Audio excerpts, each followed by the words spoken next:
Sa nakaraang video ay nakita natin na kinaharap ni Yuwon ang isang instructor upang makakuha ng yellow tag sa mga ito upang maging group leader. Kaya naman ay agad nang umatake dito si Yuwon gamit ang 10-star chi technique. Sabi naman nito na tatapusin niya lamang ito sa isang pag-atake lamang. Nagulat naman ito sa pinapamalas na bilis ng ating bida. Nagawa naman nitong makaiwas sa malakas na atakeng iyon ni Yuwon, ngunit nawala naman ito ng balanse. Kaya naman nang tumama ulit ang atake ni Yuwon ay napaatras ito ng 5 hakbang. Sabi nito na nagawa nitong mapaatras siya ng 5 hakbang, mayroon itong madaming bilang ng internal energy ngunit ang external energy nito ay lubhang napakalakas. At mukhang hindi ito papayag na matalo lamang niya, at sa nangyayari ay pinapahiya na niya ito sa harapan ng lahat. Binigyan naman niya ang instructor ng isang malakas na atake, ngunit agad naman itong nakaiwas at nakaalis sa harapan ng ating bida. Kaya naman ay napasabi na lang ito na ang chi nito ay hindi pa masiyadong nailalabas na kagaya ng isang tunay na martial expert. Tingin ba nito na pagbibigyan niya pa ito, kaya naman ay tikman niya ang atakeng ito. At naghanda na ito ng 7 Demon Sword, 4th Sword, at 6th Sword. Sa isip naman ni Yuwon na nakikita niya ang lahat ng ito ng malinaw, kahit na wala ng tulong ng nanomachine, at masasabi nito na ang sword technique nito ay wala pa sa maayos na level, kumpara sa destructive technique niya na nakuha sa Sapphire Stone, ay ang isang ito ay parang pambata lamang. Agad naman siyang sinugod ng instructor gamit ang 7 Demon Sword technique. Dahil sa wala lamang ang atakeng ito sa ating bida, ay madali lamang niya itong naiwasan. Napangiti naman ito at sinabi na pinalapit niya lamang ang pagitan nilang dalawa, dahil dito ay tatapusin na nito ang laban nila sa pamamagitan ng kanyang ikalawang teknik. Nang bigla itong binigyan ni Yuwon ng isang mabisang counter-attack na nagawang mapatalsik siya.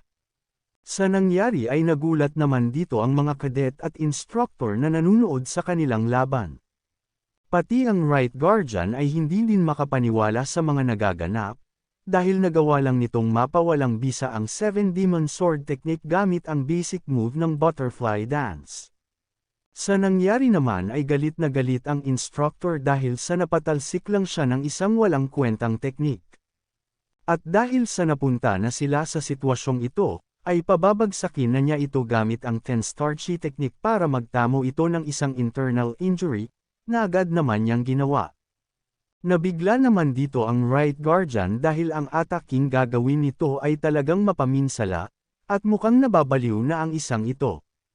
Maya-maya pa ay agad din itong tumama sa ating bida, sa nangyari ay agad itong nakaramdam ng pagkapinsala ng internal energy nito. Nagsabi naman dito ang nanomachine na ang ma-organ nito ay napipinsala dahil sa enerhiya na sapilitang pumapasok sa kanyang katawan. Kaya naman ay agad niyang tinawag ang nanomachine, upang mapagaling kaagad ang mga napinsala nitong organ. Sa nangyayari ay bigla naman itong nagalit ng matindi. At habang umaatake ito sa instructor ay sinasabayan ito ng nanomachine sa mabilisang pagpapagaling ng mga organ nito. Napapatanong naman dito ang instructor dahil sa papaano na nakakagalaw pa ito ng ayos, dahil sigurado ito na nakatanggap ito ng matinding internal injury. Kinakabahan naman niyang naisip na kung bakit hindi pa ito tumutamba. Maya-maya pa ay tinamaan na siya ni Yuwon ng malakas na atake sa kanyang katawan. Sabi nito na magagawa niya itong masang gagamit lamang ang kanyang chi armor.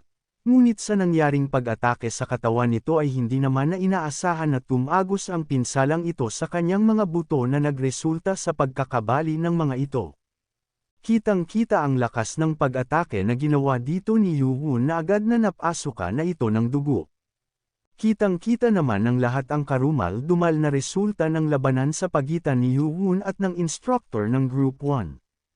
Napahawak naman ito sa ating bida, at habang papabagsak ay sinasabihan niya ito na isa siyang halimaw, tadi din nagtagal ay napabagsak na lang ito sa sahig na parang wala ng buhay.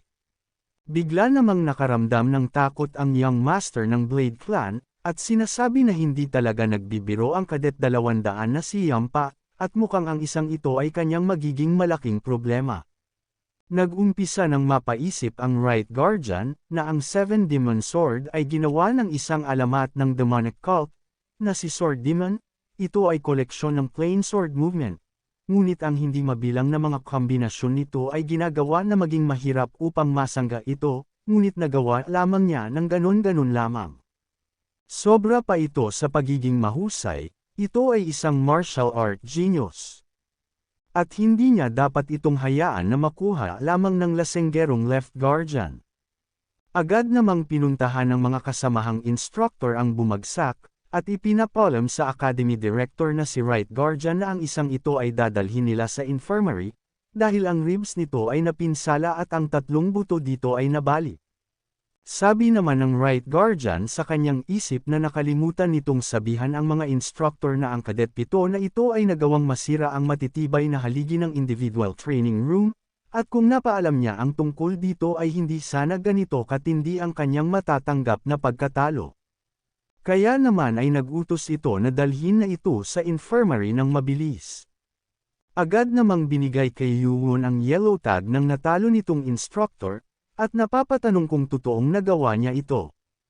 Naiinis naman ang ibang instructor at sinasabi na sa nangyari ay bababa ang tingin ng mga kadet sa kanila bilang isang instructor, dahil sa pagkakaroon ng 2 pagkakatalo. Nilanggan naman ito ni senior instructor na si Ho Jin Chang. Sa isip nito na sa pamamagitan ng mga kakayahan at talento ng bawat isa ay hindi malabo na malagpasan ng mga ito ang kanilang mga instructor, at imbes na maging masaya ang mga ito para sa mga susunod na henerasyon, ay hinahayaan ng mga ito na mag-alala sa kanilang masisirang mga muka. Sa tingin naman nito na wala siya sa posisyon upang pagsabihan sila, dahil napunta siya sa isang sitaw-sayon at nagawang piliin si Cadet 18 nang hindi inaalala na isa din itong talentadong individual. At mukhang ngayon ay nagkakaroon na ito ng pagsisisi. Maya-maya pa ay nag-anunsyo ang Right Guardian at sinasabi na ngayon ay magkakaroon sila ng huling paglalaban para sa pagkuha ng yellow tag. Kaya naman ay agad nang nagtungo ang dalawa sa kanilang mga harapan. Sabi naman ng mga instructor na sana naman ay isalba nito ang karangalan nila, dahil hindi nila maisip na matalo ito dito. Sabi naman ng isa dito na wala silang dapat na ikabahala dahil hindi ito kagaya ng iba lang. Ito ay si Senior Instructor, Ho Jin Chang. Sa isip naman ng mga kadet, ay kung isa na naman ba itong pamamahi sa mga instructor, dahil sa nag-volunteer ito ay mukhang nagtatago din ito ng kanyang mga kakayahan kagaya ng ginawa ng Cadet 7 na si Yuwon. Bago mag-umpisa ang laban ay nagbigay naman ng galang dito ang Cadet 18, at sinabi nito na army pa siyang mga kakulangan sa lakas, ngunit hayaan siya sana nitong lumaban ng buong lakas. Napabilib naman niya ang instructor na si Ho Jin Chang sa pagiging mapagkumbaba nito, kaya naman ay sinabi nito na hayaan nila na ibigay nila ang kanilang buong kakayahan sa laban. At agad nang naghanda ang dalawa sa laban, agad namang nagpalabas ng malakas na aura ang instructor bilang isang paghahanda.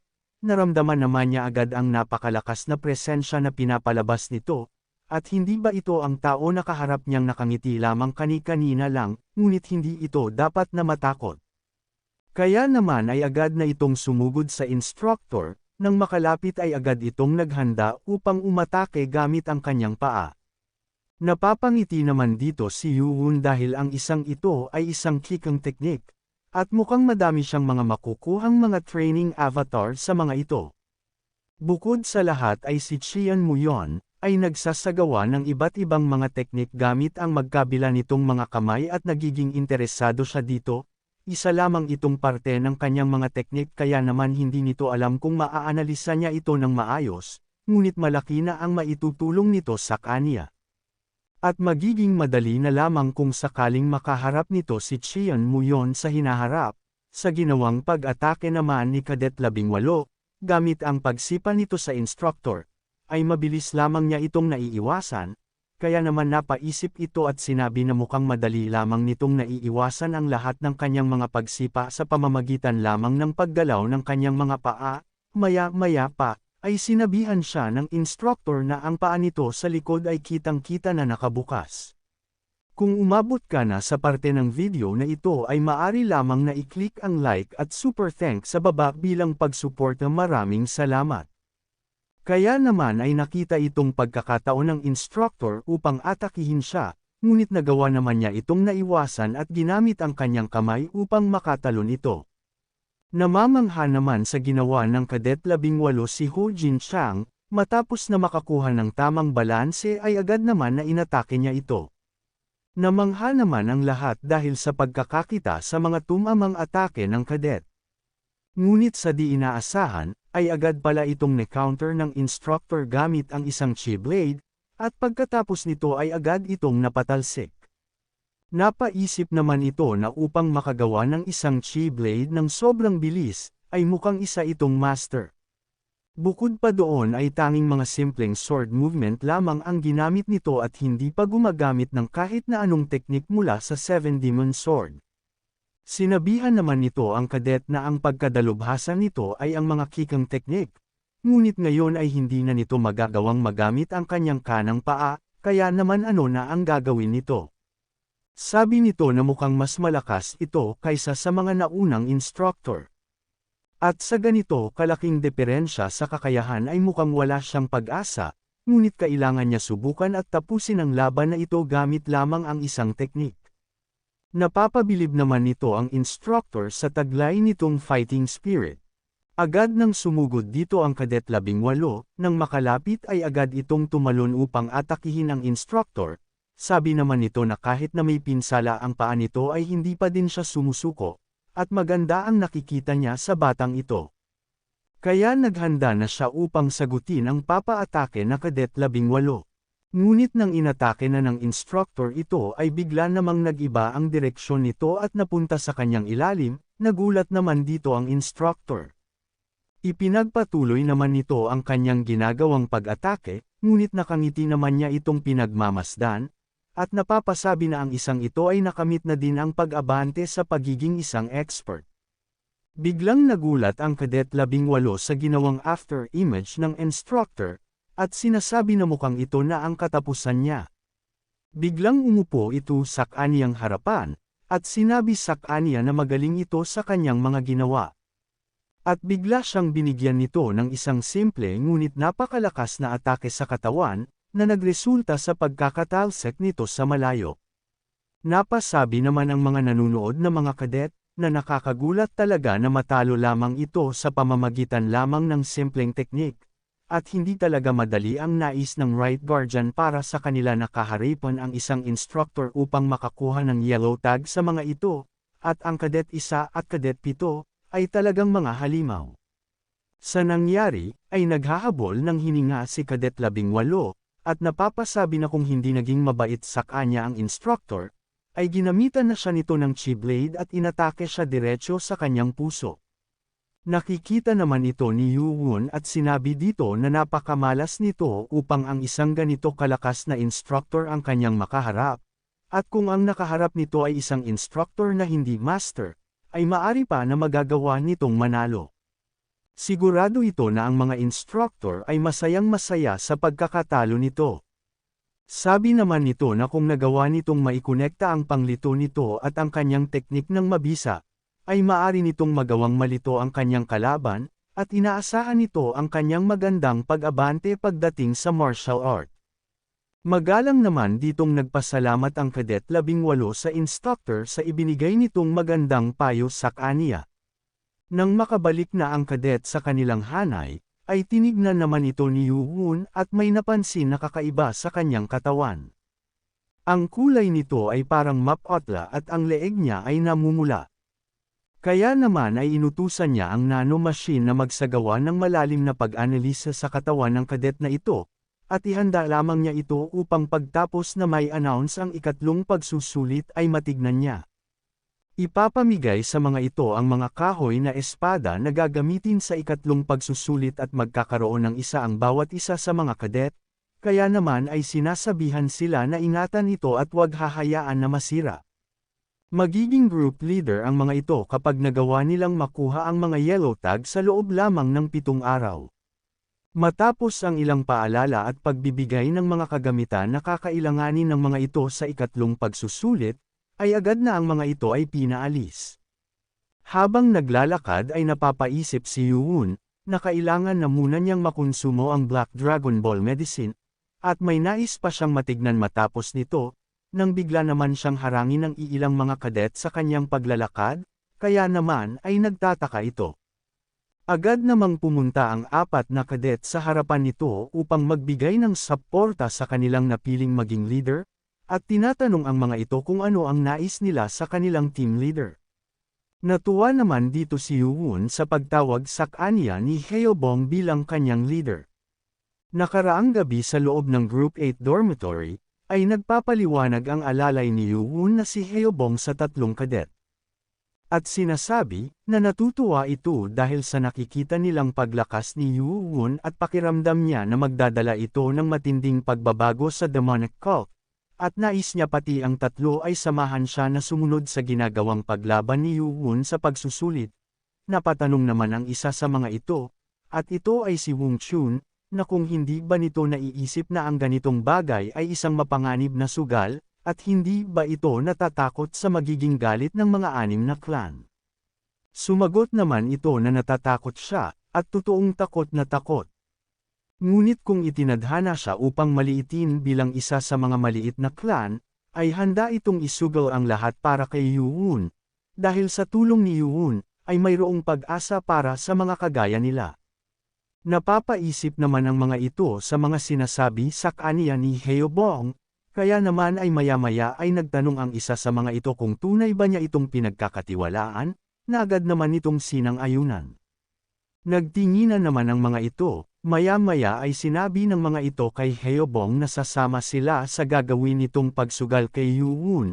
Sila na si Machil, Wong Chun at Ho Demyung, ay nanunumpa ng katapatan sa kanilang pinuno, na si Yuun at inaasa na nila ang kanilang buhay sa kanya.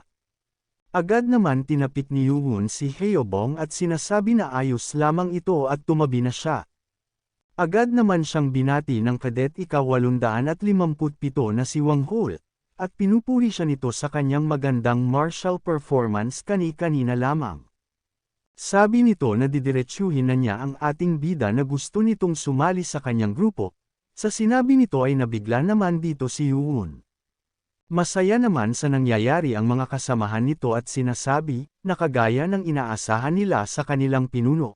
At kapag nakaipon na agad sila ng sapat na mga miyembro ay magkakaroon sila ng sapat na oras upang makapagsanay, dahil sa kulang pa sila ng 7 tauhan ay kailangan nilang tanggihan ang siyam sa mga ito.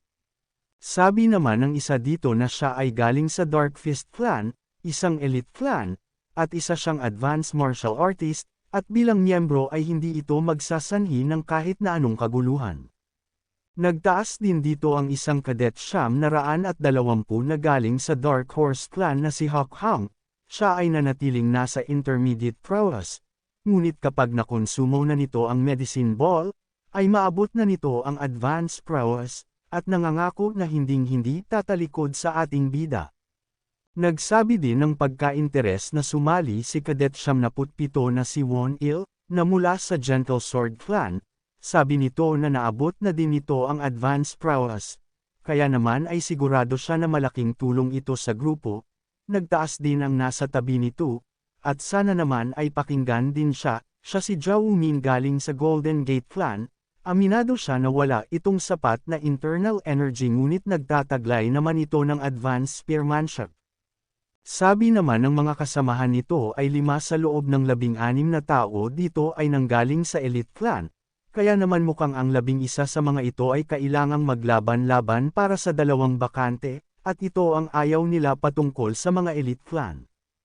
Nagsalita naman sa mga ito si Yuun, sabi nito na nagpapasalamat siya sa kagustuhan ng mga ito na makasali sila sa kanyang grupo, ngunit mayroon muna siyang sasabihin.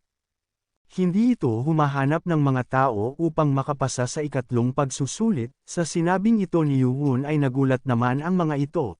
Dagdag nito na kapag lumabas na siya sa Demonic Academy at tahakin ang masalimuot na landas na ibibigay ng main branch, ay naghahanap ito ng mga kasamahan na kayang samahan siya sa hirap at katanyagan ng kasama siya. Bigla namang nagkagulo ang mga ito, sabi ng iba na ayaw nilang maipit sa away ng mga tagapagmana.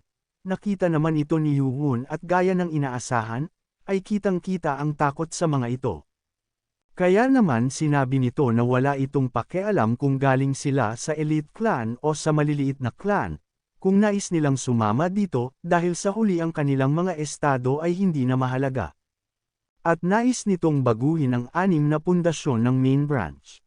Napapakamot naman sa ulo ang mga ito, at sinasabi na mukhang lumuwag na ang tornilyo nito sa utak.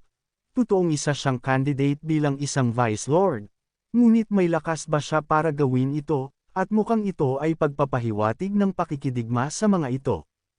Dagdag pa ng mga ito na mukhang kailangan muna nilang maghintay para sa iba pang mga magiging team leader. Sinabi naman dito ni Yoo-won na sumama ito sa kanyang paglalakbay at maging bagong foundation para sa Heavenly Demonic Cult. At ito ang nais niya para sa kanyang magiging mga miyembro. Sa mga narinig sa mga mabibigat na pahayag ni Yoo-won, ay gulat na gulat ang mga ito.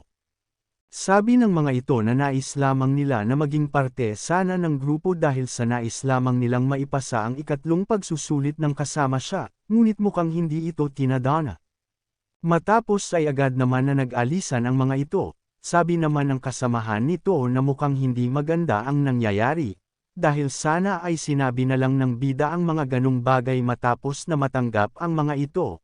Maya-maya naman ay may isang grupo ng mga kadet ang lumapit ulit kay Yoo-won, at ito ay sina Kadet 857, Go Wang-hul, ng Elite Clan, Dark Fist Clan, Kadet 77, Zhao Min, ng Mid-sized Clan, Golden Gate Clan, at si Kadet 979 na si Oh Jong, ng Mid-sized Clan, Treasure Sword Clan. Kaya naman kung gusto mo na masubaybayan ang ating kwento ay i-open mo lang ang notification bell pagkatapos mo na mag-subscribe.